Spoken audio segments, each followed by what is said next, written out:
Hello बच्चों, तो आज हम क्वेश्चन करेंगे वो ट्रिग्नोमेट्री का करेंगे। ये ट्रिग्नोमेट्री का बहुत इंपॉर्टेंट क्वेश्चन है।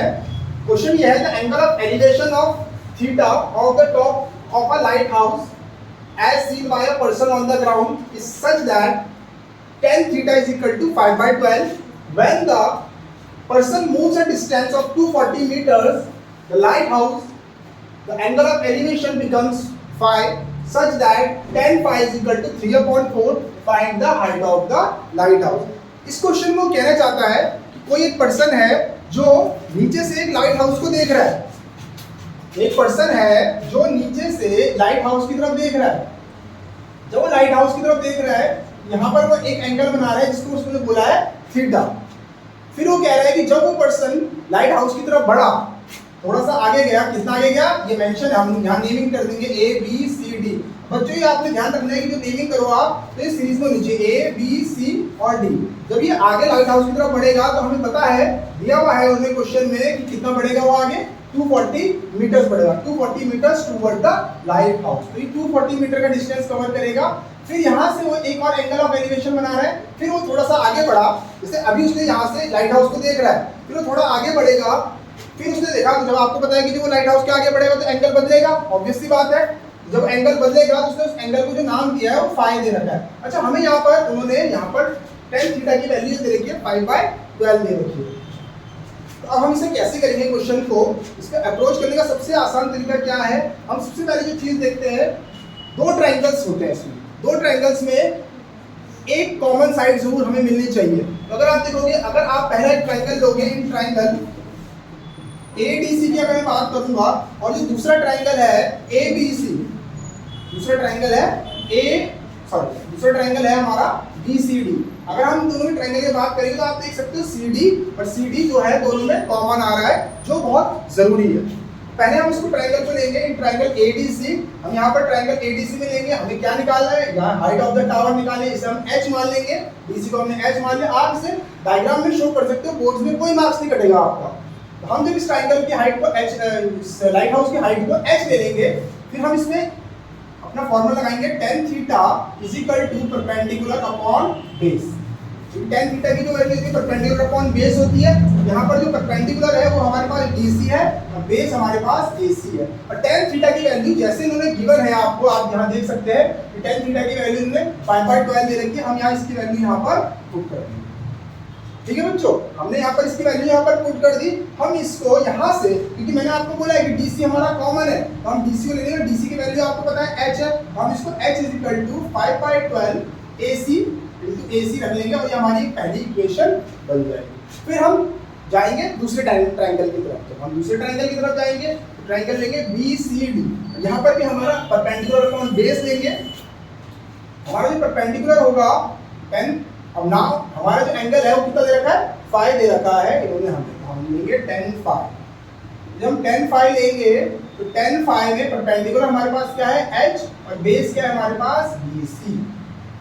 ठीक है बच्चों, अब हम फाई की वैल्यू, जैसे यहाँ पर इन्होंने फाई की वैल्यू दे रखी है, हम ये फाई की वैल्यू यहाँ पर लिख देंगे। tan फाई की जो वैल्यू है वो क्या गिवन है 3/4। ठीक है, एज इट इज रहेगा और यहाँ पर हमारा BC आ जाएगा। अब हम क्या करेंगे, इसको यहाँ लेंगे, H is equal to 3/4 multiply BC।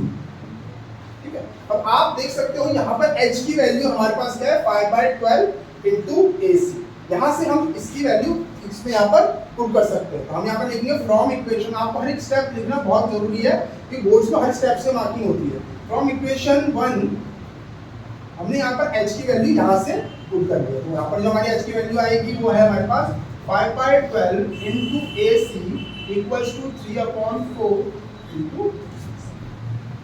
ठीक है बच्चों, अब हम क्या करेंगे, देखो अगर आपसे काट सकते हो 4 1 जा 4 3 जा बन जाएगा। और फिर क्रॉस मल्टीप्लिकेशन करेंगे, तो यहाँ से क्रॉस मल्टीप्लिकेशन करेंगे हमारे पास आएगा 5AC इक्वल्स टू 3BC। हमारे पास 3 इंटू 3 9BC आ जाएगा हमारे पास। वैल्यू हमारे पास 9BC आ जाएगा। अब देखो हमें निकालना क्या है, हमें तो निकालना है DC। ठीक है, अब अगर आप देखोगे AC, पूरा AC, इसमें जो वैल्यू है दो साइड से मिलकर बन रहा है AB और BC। हम BC AC के बदले AB प्लस BC लिख सकते हैं। ठीक है, यहाँ पर ए बी जो है इससे इंटू होगा। अब ए बी की वैल्यू अगर आप देख सकते हो डायग्राम में तो वो है 240। ए बी की वैल्यू आप पुट कर दो 240, मैंने एक बार 5 को इससे मल्टीप्लाई कराऊंगा और एक बार इससे मल्टीप्लाई कराऊंगा। यहाँ पर 240 लिखूंगा प्लस 5 इक्वल्स टू 9 20। ठीक है बच्चों, अब हम क्या करेंगे, इसको ऐसे ही रहने देंगे। क्यों, इसको मैं अभी आपको आगे बाद में बताऊंगा। कैलकुलेशन जितनी छोटी हो उतनी करो, उतना बेटर रहेगा, उतना हमारे लिए इजी रहेगा, ताकि हमारी जो हमारे एरर्स है वो कम होंगे। ठीक, अब ये हमारा 5 इंटू 240 इज इक्वल टू हमारा 9 माइनस 5 जो हमारा आ जाएगा 420। अब इसे मैं डिवाइड करूंगा 460। आप यहाँ से भी आप देख सकते हो बीसी की वैल्यू हमारे पास 300 मीटर आ चुकी है। अच्छा बच्चे, यहाँ ना यूनिट लिखना मत भूलना, इसके भी मार्क्स डिडक्ट होते हैं, तो आपको ये सब चीजें ध्यान दे दिए।